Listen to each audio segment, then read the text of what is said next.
Hello everyone, जय जगन्नाथ। कैसे हैं आप सभी? आशा करता हूँ आप सभी अपने जीवन में खुशी से होंगे, मंगल से होंगे। तो दोस्तों, आप सभी को तो ये बात पता चल गया होगा कि बीएड प्रवेश परीक्षा का जो फर्स्ट मेरिट लिस्ट है वो कब निकलने वाला है, कब इसका काउंसलिंग प्रोसेस होने वाला है, कब इसका एडमिशन होने वाला है। तो इन सब चीज़ों के बारे में प्राय आप सभी जानते होंगे। अगर आप सभी इसके विषय में नहीं जानते हैं तो आप सेंट्रल संस्कृत यूनिवर्सिटी की ऑफिशियल वेबसाइट पर जाके चेक कर सकते हैं। नहीं तो इसी के संदर्भ में कुछ देर पहले ही एक वीडियो छोड़ चुका हूँ, आप मेरे प्रोफाइल पर जाकर इसे चेक कर सकते हैं। तो दोस्तों, इस वीडियो पे हम बात करेंगे कि एडमिशन के समय किन किन दस्तावेजों की आवश्यकता होती है। जी हाँ दोस्तों, वैसे तो इसके विषय में अभी तक नोटिस नहीं आई है। 27 तारीख को वैसे आपका एडमिशन स्टार्ट होने वाला है, तो ये 23-24 तक आ जाएगा। पर इतने कम समय में इतने सारे दस्तावेजों का जुगाड़ करना ये असंभव सा प्राय है। तो इस वीडियो में मैं आपको बताने वाला हूँ कि किन किन दस्तावेजों की आवश्यकता होती है, ताकि आप जल्द से जल्द, अगर आपके पास दस्तावेज नहीं है तो जल्द से जल्द इन दस्तावेजों की जुगाड़ कर सकते हैं। तो दोस्तों, यह सूचना 2021 की है। 2021 के काउंसलिंग के समय किन किन दस्तावेजों की आवश्यकता हुई थी, इसी के हिसाब से ही मैं आपको बताने वाला हूं कि इस साल भी किन किन दस्तावेजों की आवश्यकता हो सकती है। क्योंकि दोस्तों, प्रायः हर साल सेम ही होता है, सेम दस्तावेज ही मांगते हैं। पर इस बार सीयूईटी एंट्रेंस टेस्ट के कारण कुछ एक्स्ट्रा भी मांग सकते हैं, पर प्रायः ऐसे ही दस्तावेज मांगेंगे जो 1-2 घंटे में जिसका अरेंजमेंट आप सभी कर सकते हैं। तो चलिए दोस्तों, यहाँ पे सूचना क्या है इसे सबसे पहले जानते हैं।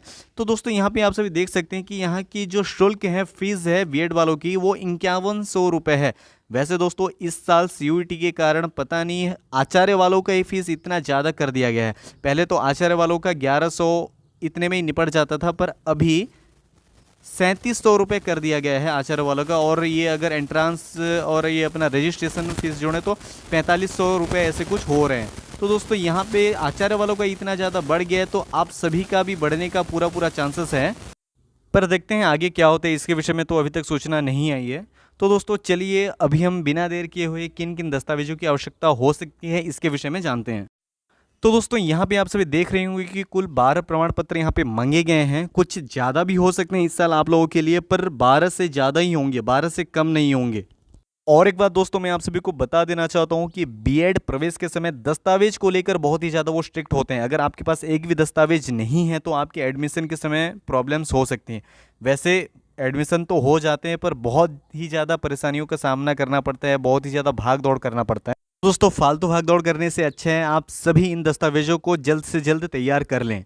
वैसे दोस्तों, हमारे समय में कोरोना के कारण इतनी ज़्यादा स्ट्रिक्टली चेकिंग नहीं हुई थी, पर इस साल हो सकता है सीयूईटी के कारण भी ऐसी चेकिंग हो सकती है। और मैं बड़े भैया लोगों से भी मैं बात किया हूँ, बीएड के समय जब काउंसलिंग होती है तब प्रमाण पत्र को लेकर बहुत ही ज़्यादा स्ट्रिक्ट रहा जाता है। तो आप सभी से अनुरोध है, आप सभी इतने कम से कम इतने जो 12 सर्टिफिकेट्स यहाँ पे कहा गया है, इन 12 सर्टिफिकेट को अच्छे से तैयार कर लें। बाद में अगर ऑफिशियल नोटिफिकेशन आता है तो 2-3 अगर एक्स्ट्रा भी मांग ले तो आप सभी 2-3 घंटे में उसका अरेंजमेंट कर सकते हैं। पर ये तो पक्का है कि इतने सारे डॉक्यूमेंट्स तो आप सभी को जरूरत पड़ेंगे ही पड़ेंगे। दोस्तों, यहाँ पे सबसे पहला है शिक्षा शास्त्री प्रवेश परीक्षा के ऑनलाइन आवेदन पत्र एवं प्रवेश पत्र। देखिए दोस्तों, यहाँ पे जब आप सीयूईटी पीजी का जब एंट्रांस फॉर्म भर रहे थे तो उसी समय जो आपको कंफर्मेशन पेज मिला था आप सभी को, उसी को आपको यहाँ पे जमा करना है। और यहाँ पे जो अभी आप रजिस्ट्रेशन किए हैं, रजिस्ट्रेशन के बाद जो आपको कंफर्मेशन पेज मिला है उसको भी यहाँ पे आपको जमा करना है। वैसे स्कोर कार्ड तो नहीं मांगेंगे, क्योंकि रजिस्ट्रेशन में ही पूरा का पूरा स्कोर वहाँ पे लिखा होता है। फिर भी आप तैयार कर लें, इन 3 चीज़ों को सबसे पहले आप तैयार कर लें। फिर यहाँ पे आपको जन्म तिथि प्रमाण पत्र की आवश्यकता होगी। जन्म तिथि प्रमाण पत्र के लिए आप यहाँ पे 10th मार्कशीट भी यहाँ पे दे सकते हैं, 12th भी दे सकते हैं। मार्कशीट हो या प्रमाण पत्र हो, कुछ भी यहाँ पे आप दे सकते हैं। फिर यहाँ पे तीसरा है प्राक शास्त्री का जो अंक तालिका है, आपके +2 का जो अंक तालिका है यहाँ पे आपको जमा करना पड़ेगा। फिर आपका जो शास्त्री बीए अगर आप किए होंगे तो उसकी अंक तालिका लगेगी आपको। फिर यदि आप आचार्य किए हैं, एमए किए हैं, तो आपको उसकी भी अंक तालिका लग सकती है। फिर यहाँ पे आपको जाति प्रमाण पत्र की आवश्यकता होगी। अगर आप ST SC OBC हैं तो आपको जाति प्रमाण पत्र की आवश्यकता होगी। वैसे तो हमारे समय में यहाँ पे 4 साल पुराना ही जाति प्रमाण पत्र स्वीकार किया जाता था, पर यहाँ पे रजिस्ट्रेशन के समय कुछ दूसरा है, पुराना भी चलेगा, तो यहाँ पे पुराना भी चल जाएगा आप सभी का। फिर यहाँ पे दिव्यांग की स्थिति में चिकित्सक द्वारा प्रदत्त कम से कम 40% या उससे अधिक दिव्यांगता का स्पष्ट उल्लेख होना चाहिए, यहाँ पे ऐसा कहा गया है।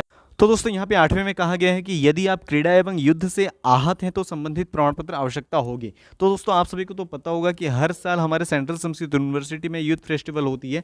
तो यूथ फेस्टिवल में प्रायः कभी किसी का दुर्घटनावश आहत हो जाते हैं तो संबंधित प्रमाण पत्र आपको चाहिए होगा। फिर 9वें में आपको मेडिकल फिटनेस यानी कि चिकित्सकीय प्रमाण पत्र की आवश्यकता होगी। वैसे मैं आप सभी को ये बात पहले भी बता चुका हूँ कि चिकित्सकीय प्रमाण पत्र ये आपको हमारे कैंपस में ही प्राप्त कराया जाएगा। कैंपस में ही हमारे शरीर की पूरी चेकअप की जाएगी, उसके बाद आपको चिकित्सकीय प्रमाण पत्र प्रदान किया जाएगा। तो इसके लिए आप सभी को भागदौड़ करने की कोई भी आवश्यकता नहीं है। फिर है माइग्रेशन सर्टिफिकेट। यदि आप यूनिवर्सिटी से हमारी यूनिवर्सिटी में पढ़ने आ रहे हैं तो आपको माइग्रेशन की आवश्यकता होगी। नहीं तो आप अगर किसी दूसरे कैंपस से किसी दूसरे कैंपस में जा रहे हैं तो आपको माइग्रेशन की आवश्यकता नहीं होगी। फिर 11वें में है TC transfer certificate and character certificate. ये तो आपको कैंपस में ही मिल जाएगा। तो आप सभी के पास तो ये अवेलेबल होगा ही होगा। अभी देखिए आप लोगों को कौन सा कैंपस मिला है ये तो फर्स्ट लिस्ट मिलने के बाद ही आप सभी को पता चलेगा। तो उसके बाद ही आप इसको तुरंत निकलवा सकते हैं। ये कम से कम 3-4 घंटों का काम है तो तुरंत ही निकल जाएगा। पर जिन लोग कंफर्म है कि हमारा एडमिशन किसी दूसरे कैंपस में होने वाला है तो वो कृपया इसका इंतज़ाम जल्द से जल्द कर लें।